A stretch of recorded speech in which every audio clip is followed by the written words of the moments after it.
بسم الله الرحمن الرحيم وإذ نادى ربك موسى أن ائت القوم الظالمين قوم فرعون ألا يتقون قال رب إني أخاف أن يكذبون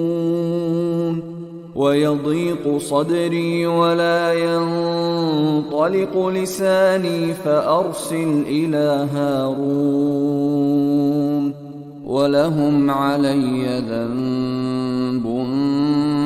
فأخاف أن يقتلون قال كلا فاذهبا بآياتنا إنا معكم